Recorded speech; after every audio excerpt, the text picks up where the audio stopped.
Bonjour et bienvenue pour ce nouvel épisode de Questions-Réponses, le podcast qui décrypte les missions et l'actualité de l'Académie de Grenoble. Les cours d'empathie, un sujet qui fait la une d'actualité depuis quelques temps.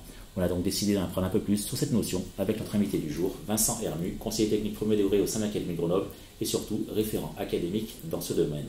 Bonjour Vincent Hermu, merci de partager ce petit moment en notre compagnie.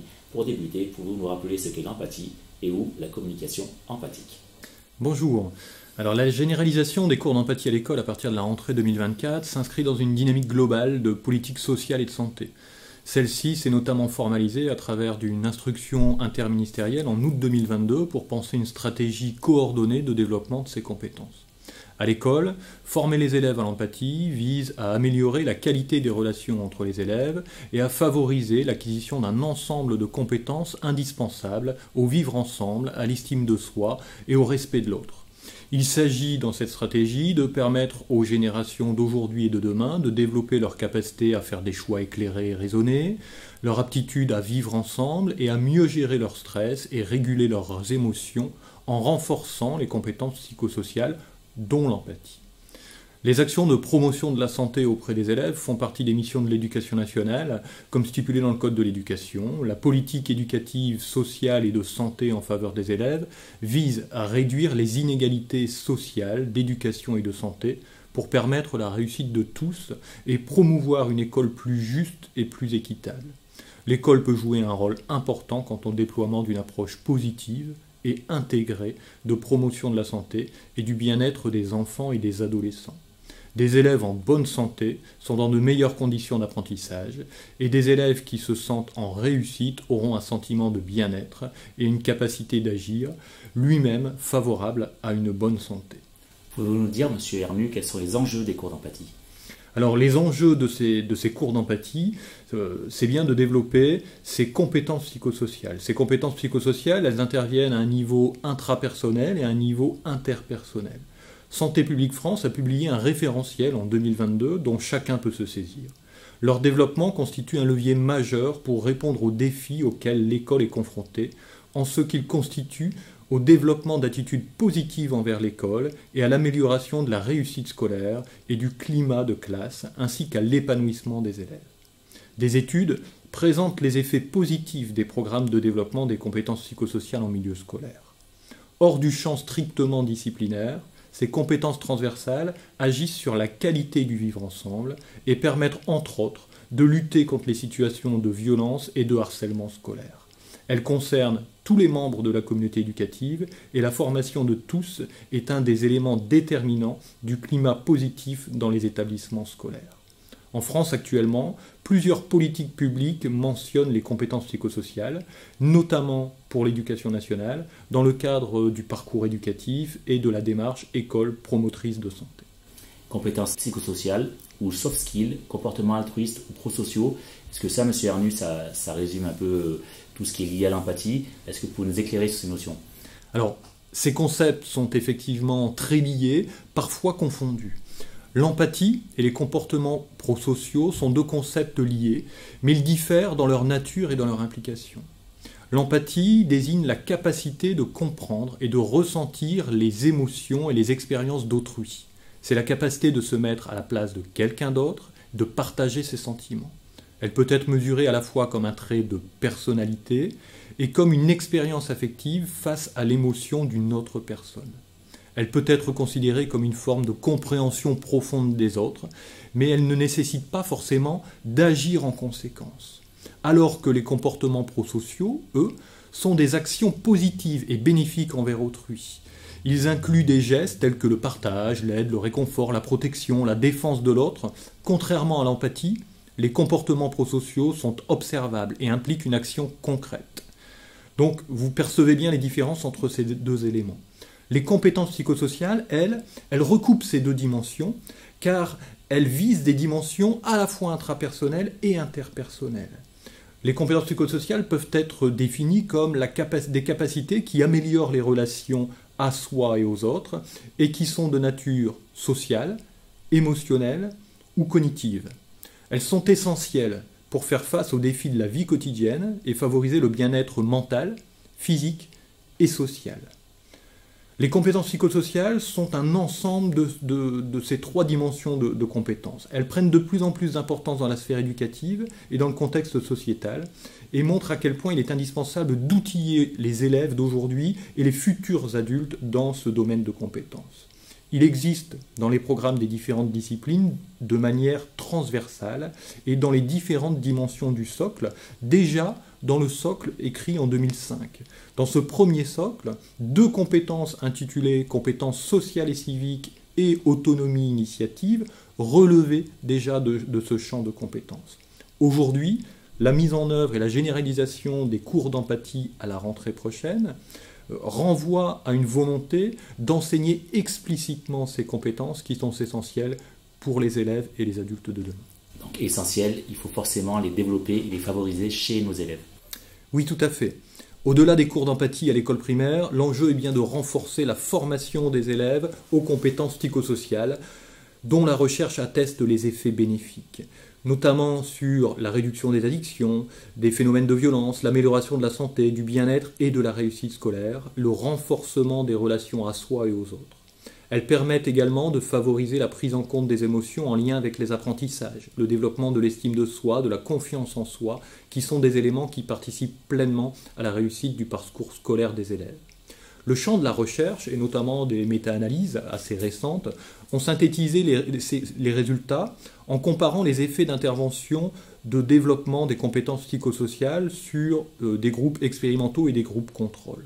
Les résultats de ces méta-analyses montrent que ceux ayant bénéficié des interventions rapportent une amélioration significative de l'estime de soi, des relations positives avec les pairs et les enseignants, de leurs résultats scolaires et une réduction des symptômes liés au stress, à l'anxiété ou à la dépression, ainsi qu'une diminution des violences et du harcèlement scolaire. Les programmes les plus efficaces sont ceux qui sont interactifs, qui s'appuient sur des jeux de rôle ou qui proposent des activités structurées pour guider les élèves dans l'atteinte de buts spécifiques. Concrètement, comment se déroulent ces cours d'empathie et qui est-ce qui les dispense, sous quelle forme ? Alors, ces cours d'empathie sont conduits parfois dans le cadre de partenariats avec les associations régionales de santé, mais dans le cadre de cette expérimentation, ces cours d'empathie sont réalisés par les enseignants, selon une progression qui est structurée. Ils prennent appui sur des activités d'apprentissage que je qualifierais de classiques, une séance de langage ou de PS, mais ont pour objectif spécifique l'apprentissage explicite des compétences psychosociales. Le développement de ces compétences psychosociales doit permettre l'amélioration des relations interpersonnelles en construisant une communication empathique et des comportements altruistes afin de diminuer les comportements négatifs. Le kit est conçu pour s'articuler avec les différents enseignements au-delà d'une approche strictement didactique.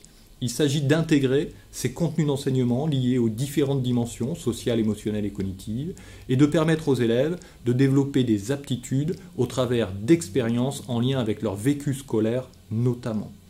Le kit a été construit de manière à s'appuyer sur le cadre scientifique publié par Santé publique France et sur des données probantes quant à l'efficacité des interventions.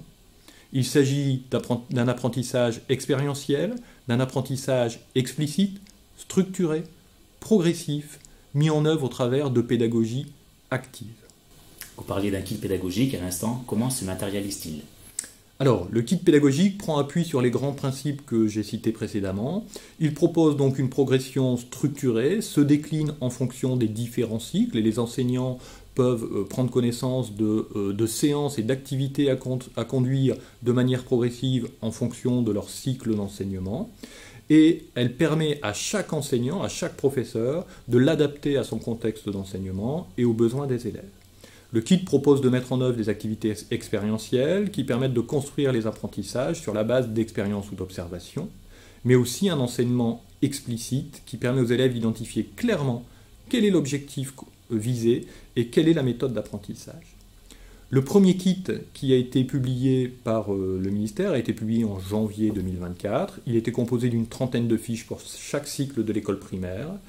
et était en libre accès, et est toujours en libre accès sur EduSchool. Ce kit a fait l'objet d'une mise à jour et d'un complément en février 2024, ce qui permet à l'ensemble des équipes qui le sont appropriées de conduire l'expérimentation des cours d'empathie jusqu'à la fin de cette année scolaire.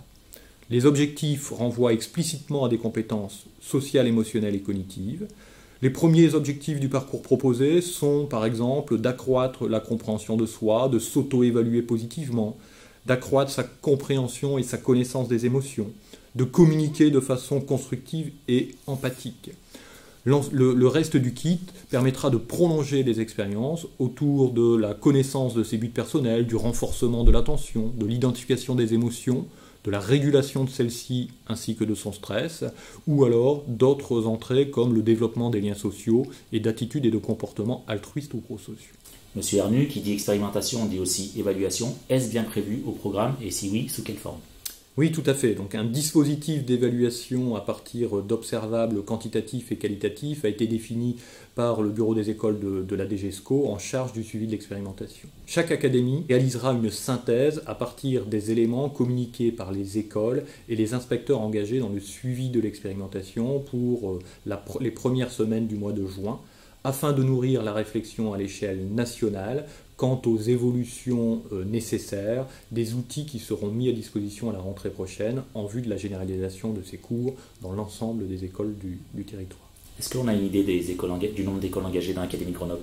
Oui, dans l'Académie de Grenoble, le développement des compétences psychosociales est une préoccupation déjà depuis plusieurs années dans de nombreux territoires qui avaient engagé et intégré le développement de ces compétences dans leurs enseignements ou dans leur formation. Il y a notamment de nombreux programmes qui se sont mis en place en lien avec la recherche de notre territoire, notamment un programme intitulé Emotimat qui s'attachait au développement de ces compétences liées à l'empathie et aux émotions à l'école maternelle.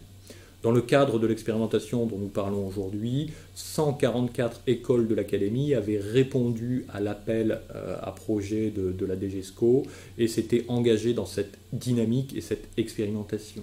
Maintenant, ce que l'on observe, c'est qu'au-delà de ces 144 écoles, bien d'autres enseignants, bien d'autres classes se sont appropriés les outils et les utilisent dans leur classe au-delà de l'expérimentation. Donc des cours d'empathie qui sont bien partis. Monsieur Hernu, l'entretien touche à sa fin. S'il fallait résumer ces cours d'empathie en un seul mot. Alors, pas en un seul mot, mais peut-être un slogan qui serait pour moi être bien pour bien apprendre. Très bien, c'est joli. Une chose importante à ajouter sur ce dispositif, une remarque, une réflexion dont nous n'aurions pas parlé. Oui, nous avons beaucoup parlé, nous sommes beaucoup concentrés sur le kit, sur ses compétences et sur leur place dans la classe. Maintenant, créer un environnement favorable pour une pleine mobilisation des parents d'élèves et de l'ensemble de la communauté éducative est tout aussi essentiel. Les séances visant à développer les compétences psychosociales et en particulier l'empathie et les comportements altruistes gagnent à être présentées et explicitées aux parents d'élèves et à l'ensemble de la communauté éducative. En effet, dans le cadre spécifique de la lutte contre le harcèlement, les approches qui mobilisent l'ensemble des communautés éducatives se révèlent particulièrement efficaces. Au regard des apports de la recherche quant à l'efficacité des dispositifs d'intervention, il apparaît nécessaire de pleinement les associer et associer l'ensemble de ces acteurs afin de créer un environnement relationnel soutenant, coopératif et bienveillant sur l'ensemble des temps de l'enfant. Allez, la dernière question, Monsieur Hernu, c'est la tradition du podcast. L'instant récré, quel a été votre meilleur souvenir à l'école? Alors je dirais que mon meilleur souvenir à l'école renvoie à mes expériences sportives à l'école.